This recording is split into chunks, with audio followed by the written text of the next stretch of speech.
Amidst the wreckage of the Smitco oil refinery, we find the tall, blocky form of Optimus Prime.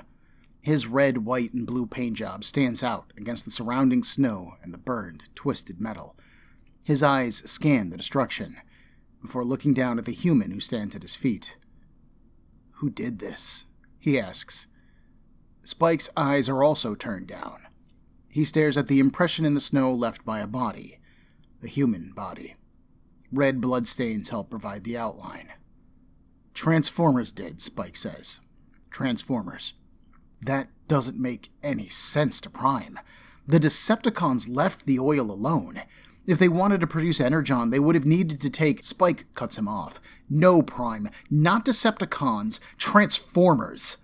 What survivors they found reported seeing Autobots working alongside the Decepticons.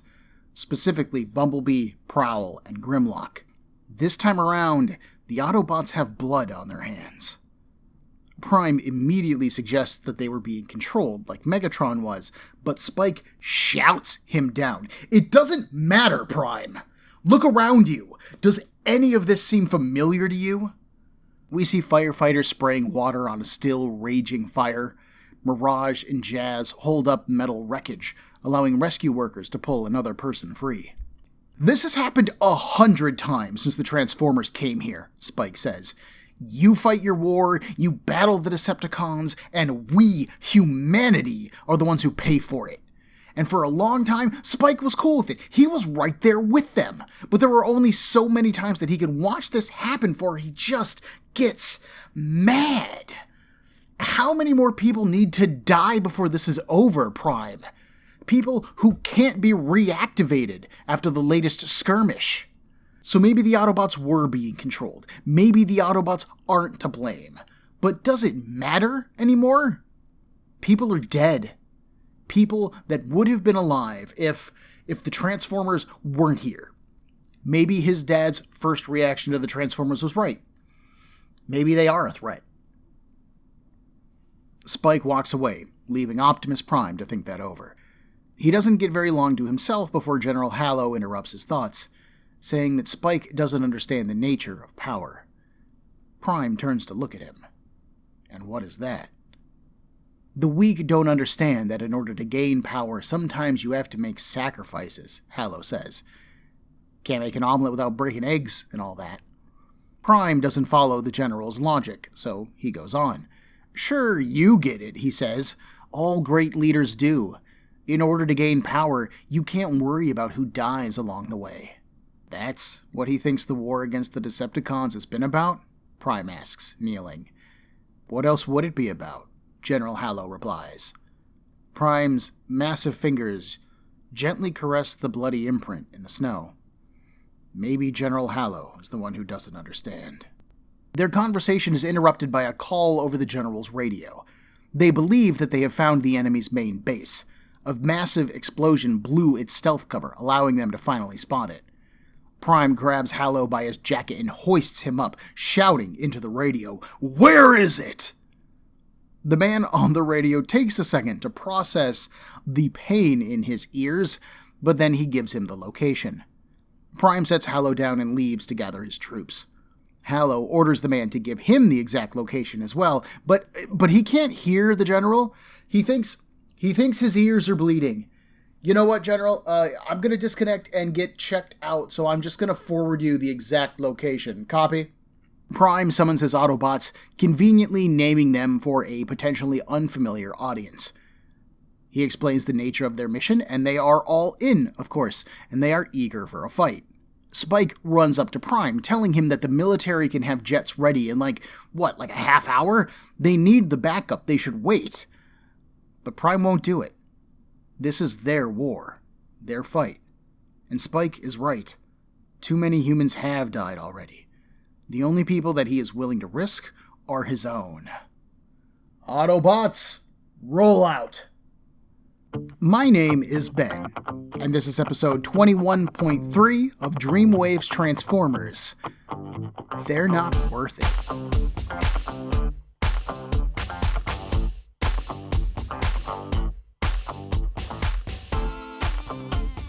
Spike continues to play the role of the embittered adult in our narrative. Before, in the days of the cartoon, Spike was an enthusiastic teenager, eager to join the Autobots on whatever mission that he could. There was no thought to danger, because there never really was. But now, Spike has spent years mourning the Autobots and, more importantly, mourning his father. When he yells at Prime here, he isn't really yelling about the damage done here and the lives lost. Those things do matter, don't get me wrong, I'm not saying that he doesn't care about the Smitco oil refinery employees. But seeing this destruction reminds Spike of what else he has lost, meaning his dad. If the Transformers hadn't come to Earth at all, then his father would still be alive. All of the people at this Smitco refinery would still be alive. Given how easily destroyed human lives and property are compared to something like a Transformer, it is easy to think that the Autobots and Prime just don't care about humanity. That isn't true, though, and that's followed up on with General Hallow. The General has a fairly stereotypical military response to Spike's grief and the death here, and that is that it happens. People die. And for someone like Hallow, people die in the name of a bigger cause. He can keep America safe by acquiring more power, but if a few people need to die in order to acquire that power, then he is willing to do so. This reveal does feel a bit sudden for Hallow in terms of his character. He hasn't really seemed power-hungry up to this point at all. He has been vaguely threatening, like when he showed up at Spike's house, but he has been fairly open and honest otherwise. This slight change does make Hallow a bit of a hypocrite. He wants to gain power in order to safeguard the nation, but if that means killing some innocent people within that nation, then he's also down for it. And I find that bit of character reprehensible. Anyways, Hallow was like, hell yeah, sometimes people need to die in a war in order for the victor to gain power, and Prime just isn't okay with that. The whole time that the Autobots have been on Earth, they have fought to safeguard humanity from the threat of the Decepticons. This war, or at least this front of the war, isn't about keeping the Autobots in a position of power or denying the Decepticons a seat of power. For Optimus, it has been about saving humanity from this threat. He looks at the devastation here, and he is deeply affected by it. But where Spike balks in horror, this steals Optimus Prime's resolve. The Decepticons must be stopped, or scenes like this are going to happen again. This is why Prime doesn't accept help from the military later on in this issue. It's why he leaves Spike behind. The less humans that are involved in this conflict, then the less who can die. There's also a really subtle respect that Prime demonstrates here that goes unsung that I super appreciate. When Prime is told that Transformers did this, not just Decepticons, he tries to suggest that the Autobots were being controlled, because no way would his men choose to do this. He isn't looking to shift responsibility or dodge responsibility for this action. He wants to make sure that whoever is responsible for it, and whoever forced his men to do this, pays for it. But he doesn't argue the issue with Spike. When Hallow steps up and makes his speech, Prime doesn't argue with him either. Optimus Prime listens, he takes those opinions in, and sure, he disagrees with parts of them, but he doesn't make a big point out of any of it. He just goes on and does whatever it is that he's going to do. Ultimately, whatever Optimus Prime thinks is right. As uneven as some of the writing has been from Saraceni, I really think that he gets Optimus Prime. I view Prime in the same way that I view characters like Captain America of the Avengers, or Cyclops of the X-Men, and maybe like a little bit of Superman-ish thrown in there. He's a character who is inherently heroic, and that can be hard to write without also making the character seem preachy or holier than thou, or just a big Mr. Bossy Pants. But there's a quiet depth to Prime that is so well executed here. So props to you, Mr. Saraceni, for doing an excellent job with Prime in this scene. I really enjoyed this opening. I do think that we get another layer to that as well, though. When Hallow gets the radio call about the discovery of Lazarus' base, Prime accidentally hurts the human radio operator. As much as Prime is concerned for human lives, he doesn't regulate his voice or keep his distance. There is a carelessness to this action that demonstrates that Spike isn't quite wrong when he says that the Transformers are dangerous, even if they don't mean to be. We move over to a large complex in the north of the Northwest Territories. Massive damage has shattered the front of the building. Thin smoke rises into the sky. Crashed helicopters lie in the snow nearby, also smoking. Inside, we find the leader of the Decepticons, Megatron, lecturing Lazarus about how stupid he is. The human is kept on a long chain leash with a thick metal collar around his neck. Lazarus tries to apologize to Megatron, but Megatron says that he isn't sorry. Not yet, anyway. Megatron kicks in a nearby door, shouting for Starscream, Thundercracker, and Skywarp to prepare for action. He didn't rewire them so that they could sit around and just do nothing. Starscream replies that they were playing with their toys, and we see the 3 Decepticons sitting around a pile of disassembled Autobots. The pieces are scattered and mixed, so the only one that I can really make out in any detail is Bumblebee, whose head dangles from Starscream's hand by wires. Megatron says that Soundwave should be done by now, and he needs them all in the main room. Yanking on Lazarus's chain, Megatron leads them all into another room. Hung up against the wall of this room are Autobots. I can make out Ironhide, Hound, Prowl, and Ratchet, as well as a handful of humans. Electrical cabling of some kind runs from all of them to the center of the circular room, where we see a large red energy dome. Crackling lights dance in the center of it. "Is it finished?" Megatron asks. Soundwave gives him an affirmative. On Megatron's order, Soundwave pulls a lever, and the energy dome begins to vibrate. Something pours from it, some kind of gray liquid. It begins to slide toward Lazarus, and when he tries to escape, Megatron holds him in place. "Don't worry, it'll all be over soon." The liquid covers Lazarus's feet, and then it moves up his body. As it engulfs him, Megatron can't help but laugh in triumph. He leans down, whispering in Lazarus's ear, "I bow to no one, dog." Soundwave beeps and reports that Laserbeak, his bird-like familiar, reports that Optimus Prime and the Autobots are on the way. Confrontation? Inevitable. The gray liquid continues to pour from the dome, having now engulfed the entire room, save for Megatron and his allies. He smiles as he turns. "Let the Autobots come. They're already too late." Okay, I gotta say, as much as I was like, I don't need/want humans in my Transformer story, I have to admit that I kinda wanted to know more about Lazarus. Where did he get his first Transformer, and how? We've been shown that this operation that he's running isn't cheap, but was our meeting with Ratzenberg the first investment opportunity? And after getting a Transformer, how did Lazarus wake them up? It took a piece of the Matrix to wake up Optimus Prime, who then used the Matrix itself to wake up his Autobots. So far, we haven't gotten any explanation for how Lazarus did it, much less how he reprogrammed them to be under his control. And based on that, how did Megatron break free from his programming? Those are super interesting plot details, and I really want those questions to be answered, which leads me to kind of wanting to know more about Lazarus. I'm not saying that he's a super deep character or that I really needed a lot of Lazarus in this comic, but I am kind of frustrated to see him gone so quickly. Lazarus could have been an interesting character. Now he never will be. He'll be a great garden statue for somebody. Not quite sure that's a shame, but... That said, I am not surprised at all that Megatron first humiliated him and then killed him in revenge. That's pretty on brand for old Megatron, sure.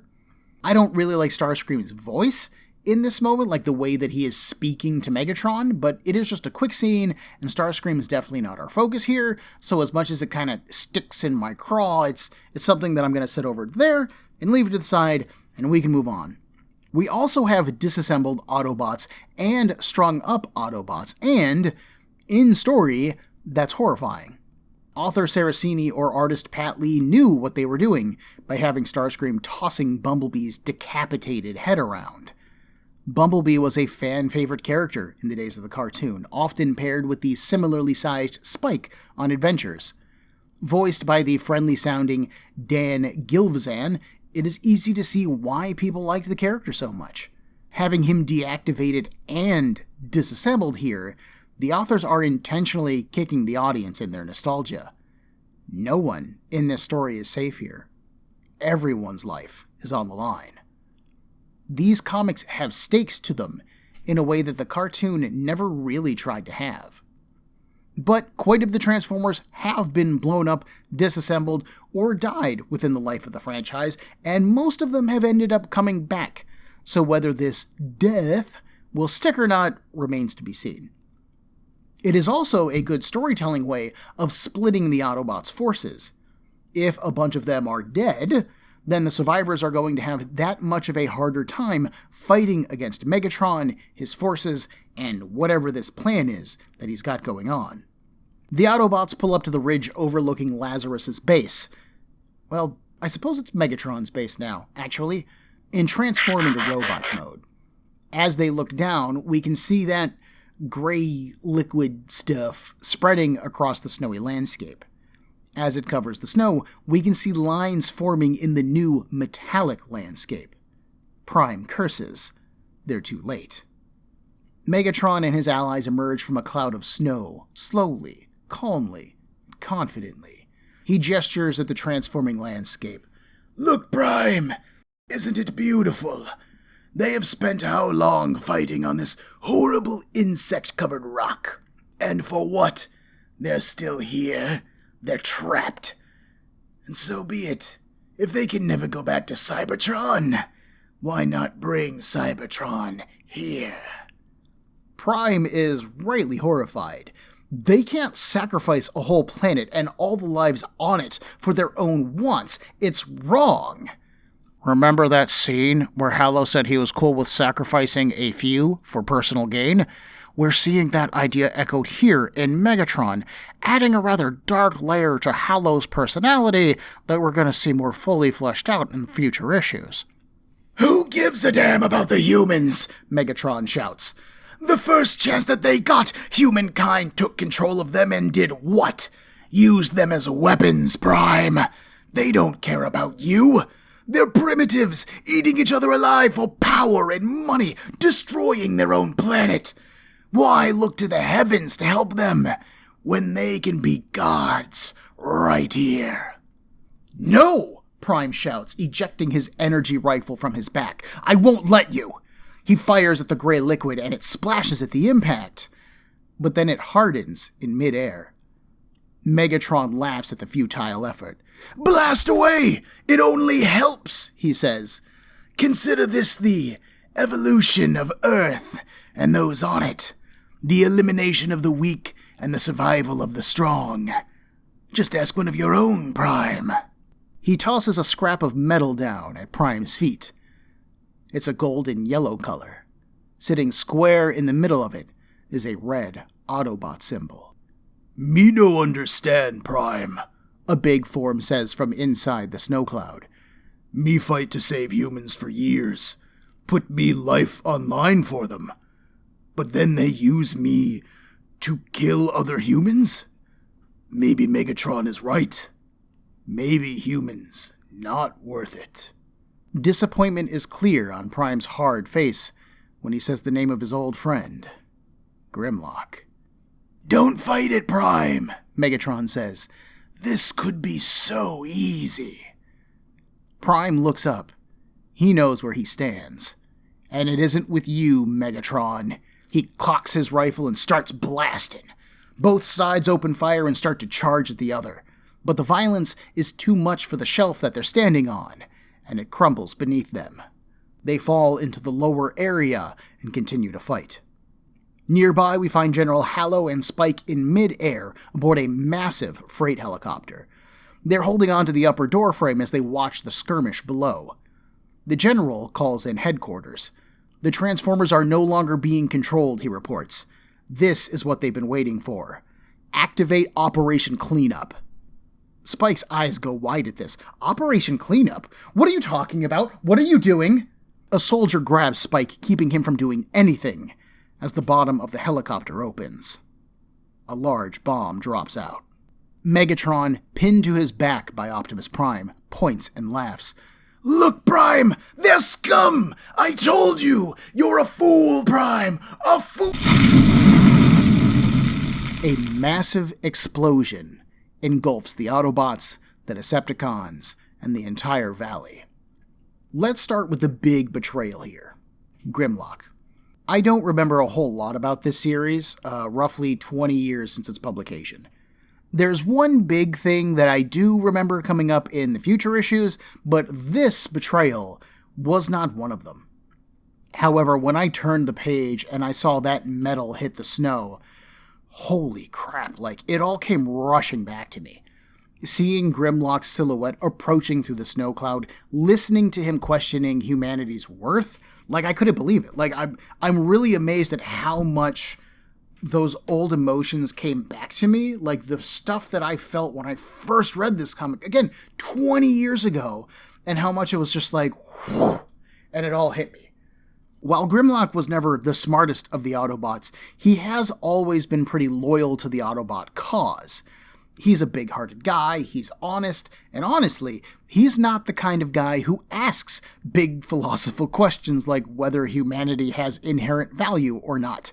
So there's immediately this feeling that something is off with the character, maybe Grimlock is being controlled still.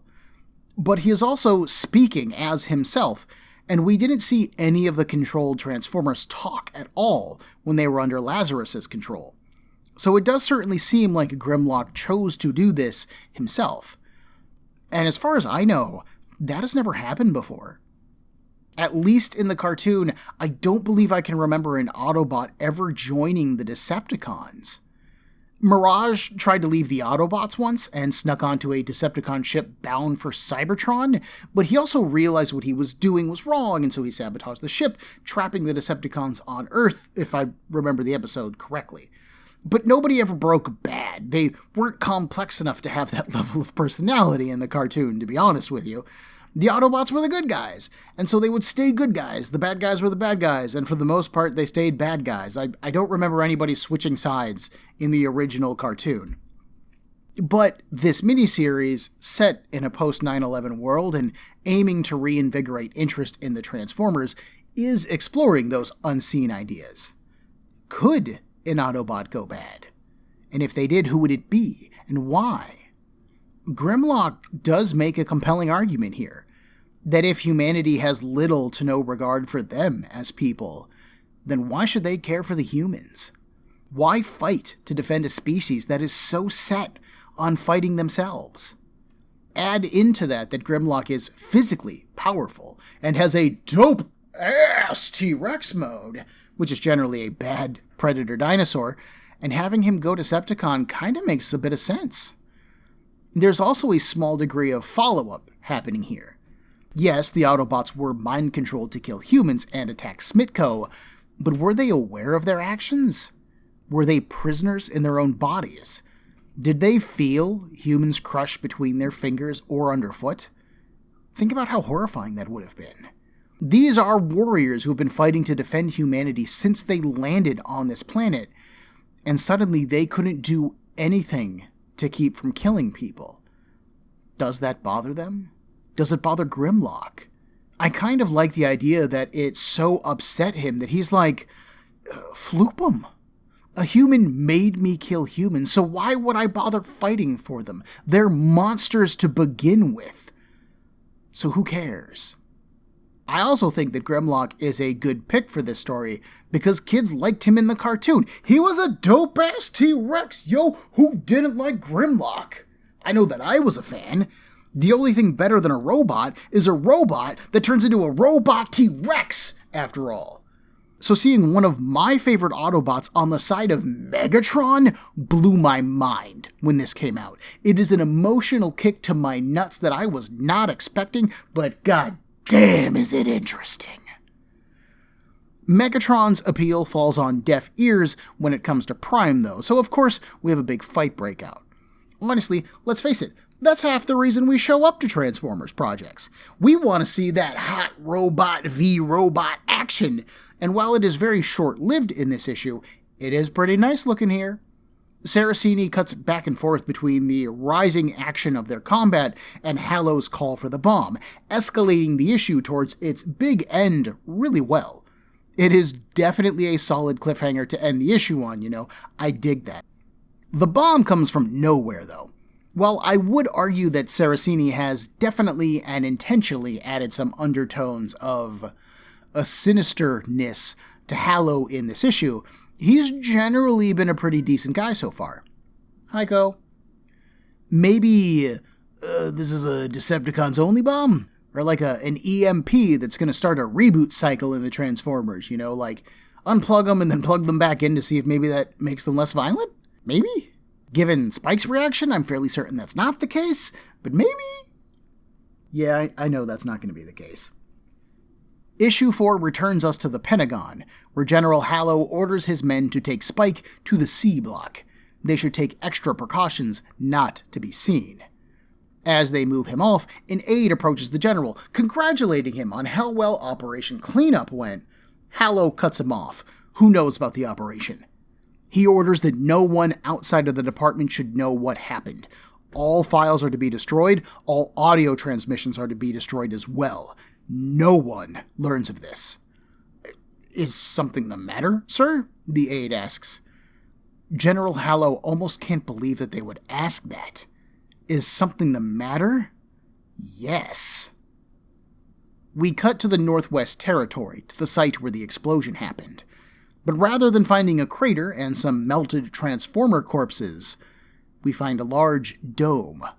When the explosion happened, the gray liquid virus thing absorbed the energy of the explosion and converted it into more mass.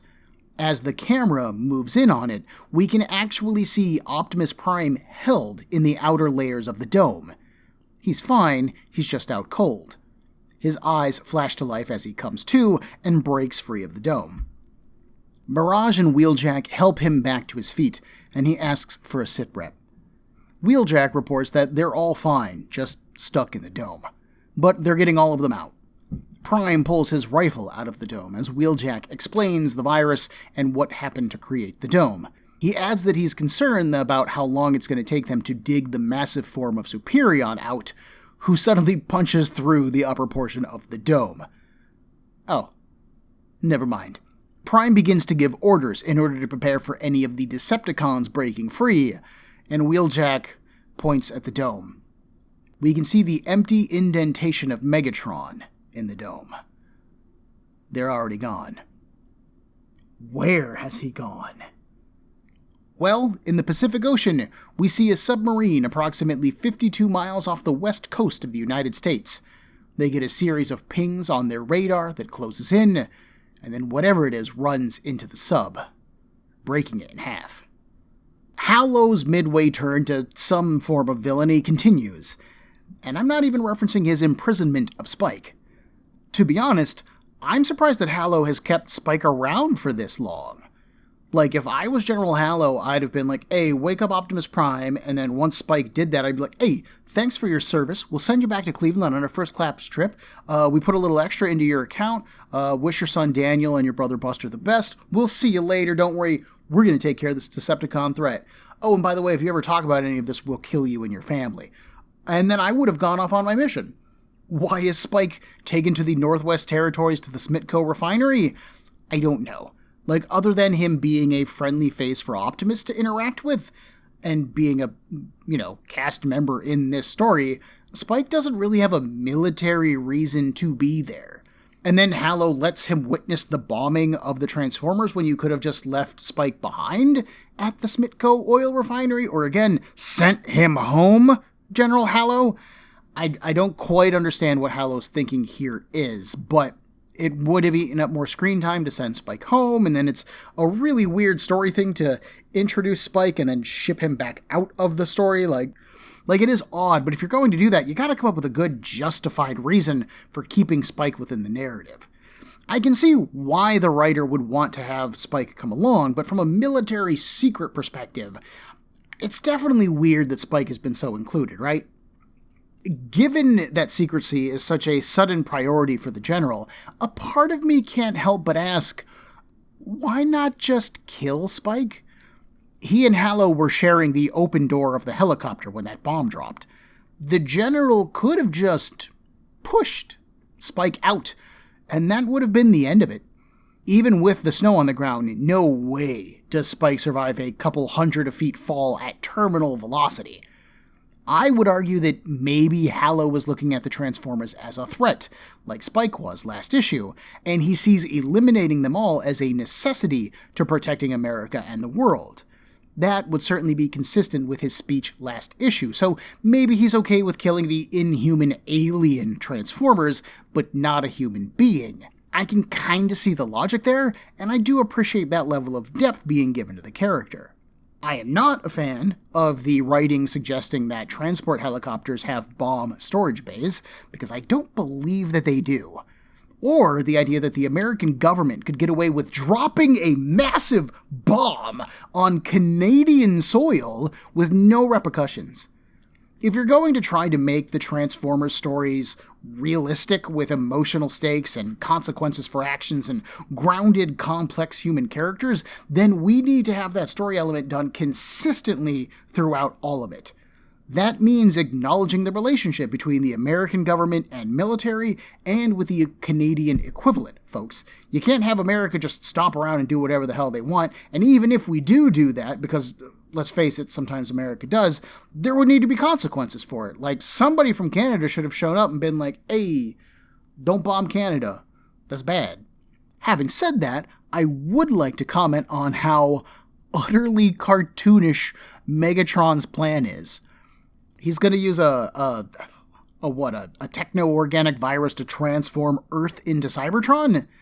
That could easily be the plot of a cartoon episode, for sure. And Megatron doesn't really have a science officer with him in order to create that virus anyways. Like, in the cartoon, that would have been the job of somebody like Shockwave. But we don't have Shockwave yet. We have Starscream and his fellow Jets, Megatron himself, and Soundwave, who's more of a communications expert than he is a science guy. So who did the programming for this? Where did this virus come from? Again, I only care because this is meant to be the Transformers, but modern and real, and I think that we're missing some amount of that realism when telling this story.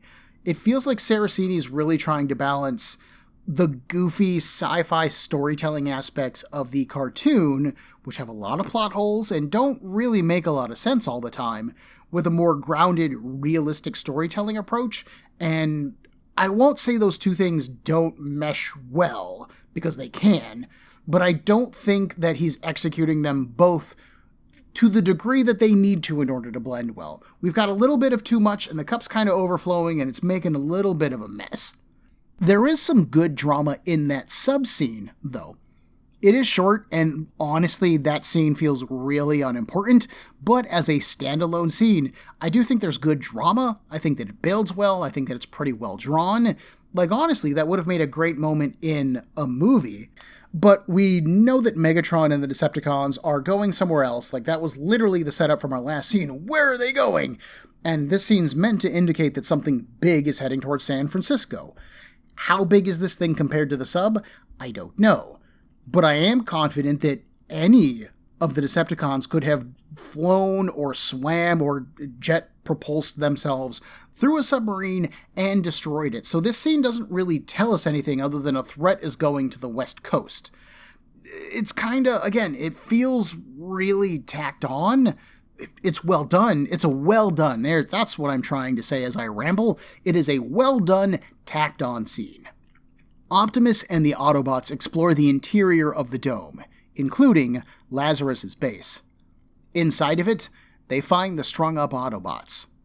Prime immediately orders them to be cut down, and the other Autobots do so.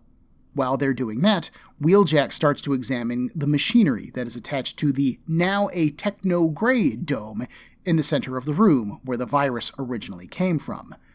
The Autobots are all examined, and they are found to be online, but they are drained of energy. They'll recover, given enough time, but the humans who were present, they're all dead. Wheeljack reports that this is where the transforming virus originated, but it's no longer drawing energy from its source. It's like it's powering itself at this point. He's confident that he can figure out a way to stop it, but it's going to take him time, and he isn't sure on how much time they have. Until what? Prime asks. Wheeljack looks at the machinified form of Lazarus. Until it does that to everything. A tired, pained voice asks for Prime's attention. It's the old fighter Ironhide. His form is beaten and scratched, leaking fluids. Prime, Megatron told him to pass on a message. One last surprise. He needs to hurry. Off the Pacific coast, closing in at 8 miles from shore, is something moving through the water. It breaches the water slowly, revealing a body colored black and then bright neon green. As it moves in, the waves smash into a container ship at port, knocking it clean over. With the Golden Gate Bridge in the background behind them, Devastator, the Gestalt form of the Constructicons, rises from the water.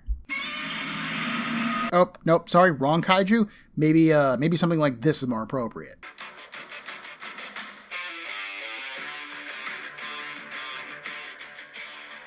There we go. Optimus Prime races to the scene, holding on to the back of Superion. He tells his soldier to go faster, but Superion reports that he can't. This is as fast as he goes. Prime quietly hopes that they're not too late. Within San Francisco, Megatron, Soundwave, and Grimlock walk into the city. Megatron orders them to attack, and they do. Devastator smashes the bridge before moving into the city proper. Grimlock transforms into his T-Rex form and starts to smash building and bite cars. We see Devastator close in on one particular building, where we find a couple with their newborn baby on the roof, for no reason whatsoever. I don't get it. Devastator raises a massive arm, easily the size of the building that they're on, intending to smash it down on them. But then it freezes. Superion holds its arm back. Try that on me, they say. I bet it won't be so easy. They punch Devastator, knocking them back into the bay. The big Decepticon tries to stand up, but Superion suddenly drops from the sky, smashing into its opponent's chest. Within the city, Grimlock is chasing down some humans when he is knocked back by an I-beam. Trailbreaker tells him that he made the wrong choice, and now he's going to pay for it. Nearby, Megatron greets Prime, and they start punching. Starscream and his fellow fighter jets streak in and unleash a barrage of missiles at Superion. Busy fighting Devastator, they have no chance to defend themselves. The missiles hit and force Superion to separate into its individual Autobots. At Lazarus' base, a small group of Autobots are working on reassembling their downed fellows. Wheeljack continues to study the virus, noting that it appears to be a combination of human DNA and Autobot central circuitry. It grows like organic tissue but solidifies into metal upon expansion. Back in San Francisco, the battle continues. One of the nearby buildings begins to fall, and Prime dives. He scoops up a handful of humans from underneath it and saves them from the collapse, taking the building himself. But as they step away, they yell at Prime, calling him a monster and a killer. Suddenly they all freeze, looking up behind him. Prime does the same, and so do a few others. Towering over the city, holding one of the aerial bots in its hand, is Devastator. Although the image shows no sound, its mouth is open like it's screaming. Or maybe roaring in triumph. So now how about this?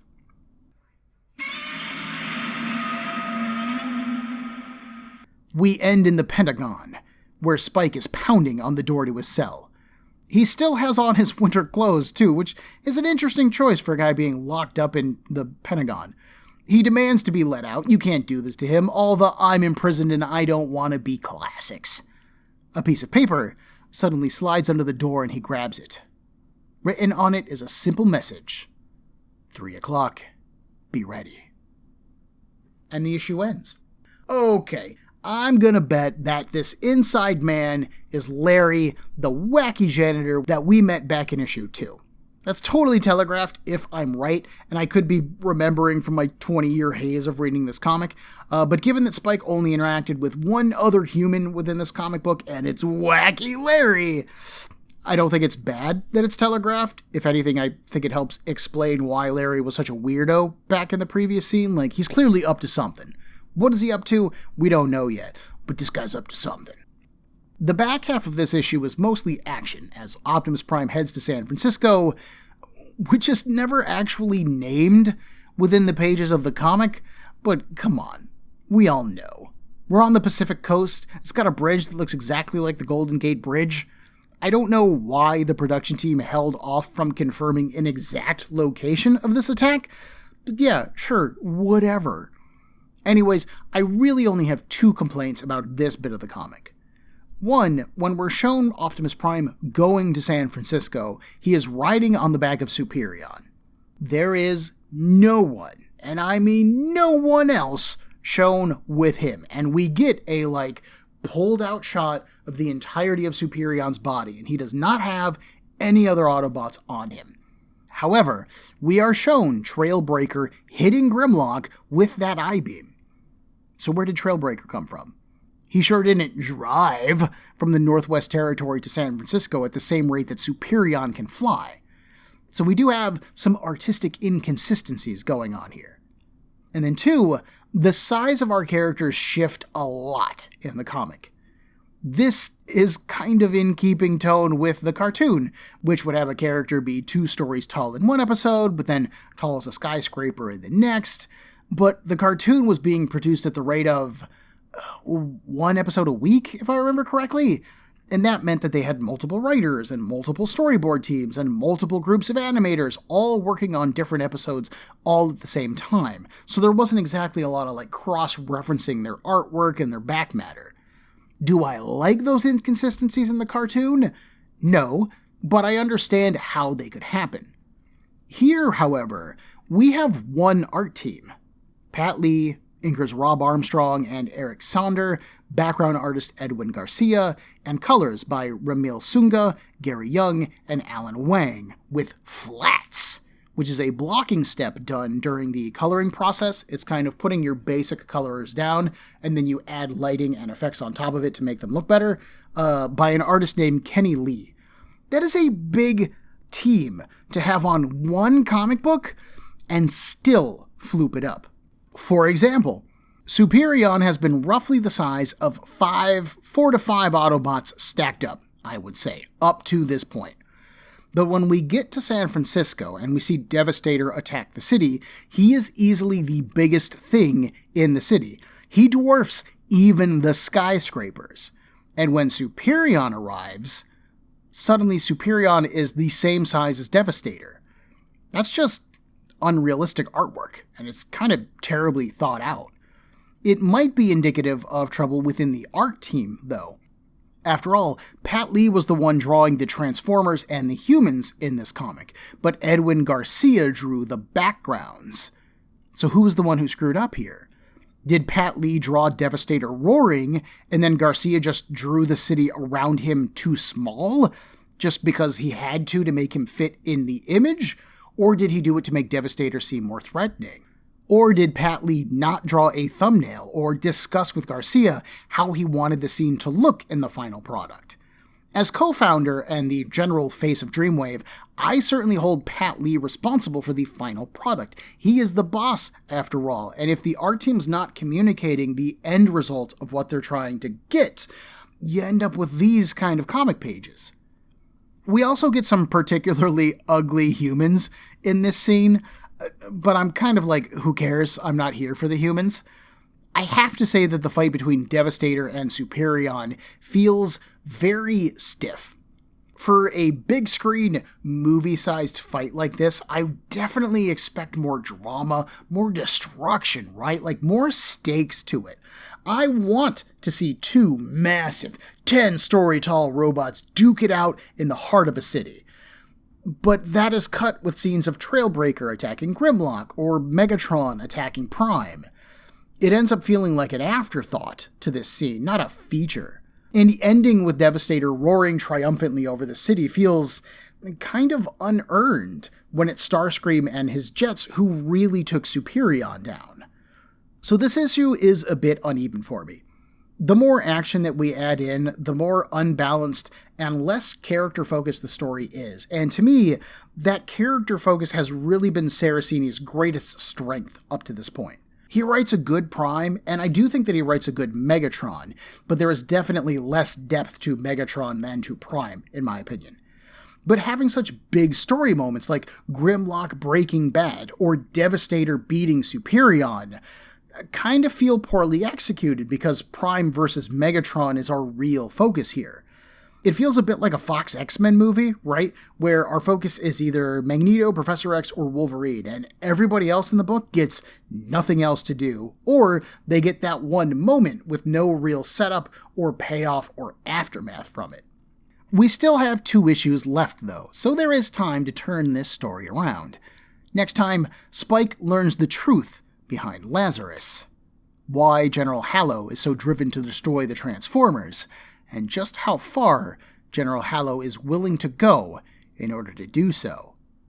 Meanwhile, the conflict with the Decepticons reaches its peak and enacts quite the price on the Autobots. Join me in a week for episode 21.4 of Dreamwave's Transformers, no matter the cost. Everyone, there are a million podcasts vying for your time and attention, and I'd like to thank you for listening to mine. If you would like to get in touch with me to share a concern, request a series, compliment me, berate me, whatever you like, send me an email at cbbreakdown@gmail.com. Otherwise, thanks for listening.